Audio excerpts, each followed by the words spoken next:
মানুষ জ্ঞান অর্জন করে, বাহ্যিক জ্ঞান, পরকালীন জ্ঞান মানুষের ভিতরে নাই বললেই চলে। একটা ম্যাগাজিনে পড়ছিলাম, ইন্ডিয়ায় তার এক সম্ভ্রান্ত বাবা তার সন্তানকে মানুষ করেছে, বড় বড় ডিগ্রি নিয়েছে, বড় বড় ডিগ্রি অর্জন করেছে, বড় সড়ো একটা চাকরি করে বিদেশে। বাবা অসুস্থ, মারা গিয়েছে, আসছে ওই সন্তান, মুসলমান বাবা। ওই সন্তান আসার পর হুজুর তার বাবার জানাজা সালাত আদায় করছে। ওই সন্তান দুকরে দুকরে কাঁদছে। মানুষেরা মনে করছে যে হয়তো বাবা মারা গিয়েছে, সেই জন্য কান্না করে। যখন তাকে বলল, বাবা তুমি কান্না করো কেন? ছেলে বলছেন, দুঃখের জন্য কান্না করতেছি। আমার এই বাবা এমন কোনো ডিগ্রি নাই, আমাকে পাওয়ায় দেয় নাই, এমন কোনো শিক্ষা নাই আমাকে দেয় নাই, আমাকে বিদেশের শিক্ষা পর্যন্ত আমাকে দিয়েছে, কিন্তু দুঃখের সঙ্গে বলতে হয় আমার বাবার জানাজা কিভাবে পড়তে হয় আমি জানি না। এই হলো আমাদের জ্ঞান। মুরব্বীরা যারা আছেন, আপনার সন্তান টাকনুর নিচে কাপড় পরিধান করেন, এই কাপড় বললে কি হয় আপনি জানেন না। মেয়ে ছেলেদের যে বান্ধবী থাকতে নাই, ছেলের বান্ধবী আছে, বাবা আমার কিচ্ছু বলে না, তাহলে জ্ঞান নাই। তাহলে ওই যে বাবা দেখেন তার জ্ঞান অর্জন করার জন্য বিদেশ পর্যন্ত নিয়ে গেছেন, ভালো চাকরি পর্যন্ত দেওয়া হয়েছেন, বাবাকে জানাজার দিবে, জানাজার পদ্ধতিটাই জানে না, কোথায় কি বলতে হয়, কোথায় কি করতে হয় জানে না। এই জন্যেই ডিগ্রিধারী সেই ছেলে কান্না করছেন।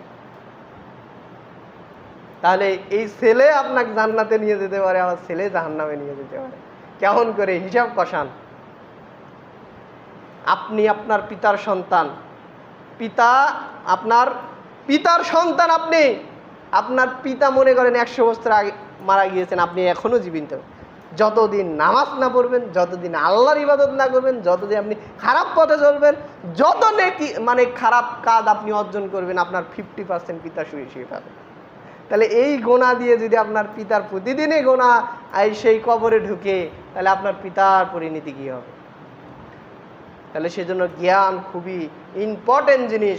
আর আল্লাহ সুবহানাহু ওয়া তাআলা সর্বপ্রথম মানুষকে জ্ঞান অর্জন করার জন্য নির্দেশ দিয়েছেন সূরা আলাকের 1 নম্বর আয়াত, ইকরা বিসমি রাব্বিকাল্লাযী খালাক।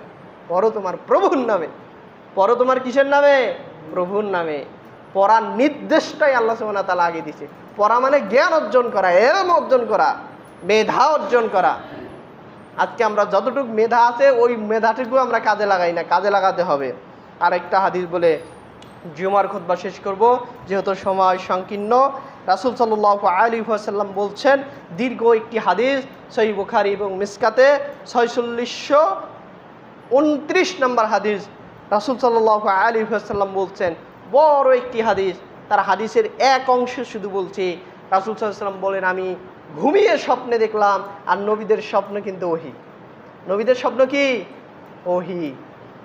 তাই নবী মুহাম্মদ সাল্লাল্লাহু আলাইহি ওয়াসাল্লাম বলছেন, আমি স্বপ্নে দেখলাম জিবরাইল আসলেন এবং আমার 2 হাত ধরে আমাকে বাইতুল মাকদিসের দিকে নিয়ে যাচ্ছিলেন।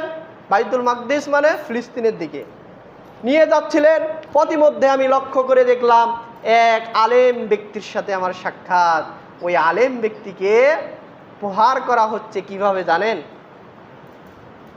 এক ব্যক্তি ইয়া বড় একটি পাথর নিয়ে দাঁড়িয়ে আছে, ওই ব্যক্তি, ওই আলেম ব্যক্তি শুয়ে আছে, ওই পাথর দিয়ে তার মাথা বরাবর এমন জোরে আঘাত করা হচ্ছে, তার মাথা ফেটে চৌচির হয়ে যাচ্ছে।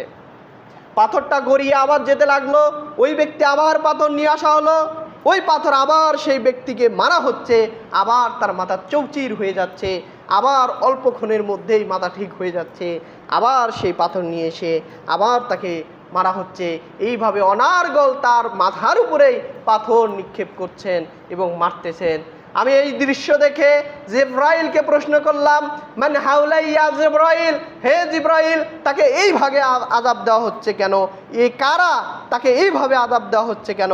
নবী মুহাম্মদ সাল্লাল্লাহু আলাইহি ওয়াসাল্লাম বললেন, এরা হচ্ছে আপনার সেই সকল উম্মত যারা মানুষকে সৎ কাজের কথা বলতো, অসৎ কাজের নির্দেশ করত, মানুষকে জ্ঞান দিত, মানুষকে করত, এরা হচ্ছে আলেম ব্যক্তি, এরা হচ্ছে কারি ব্যক্তি। যারা জ্ঞান অর্জন করত, সেই জ্ঞান কাজে লাগাতো না। তা এই আলেম ব্যক্তি তারা জ্ঞান অর্জন করত, জ্ঞান কাজে লাগাতো না। তারা রাতে ঘুমিয়ে পার করত, রাতে তারা জ্ঞান অর্জন করতো না, কিতাব পাঠ করতো না।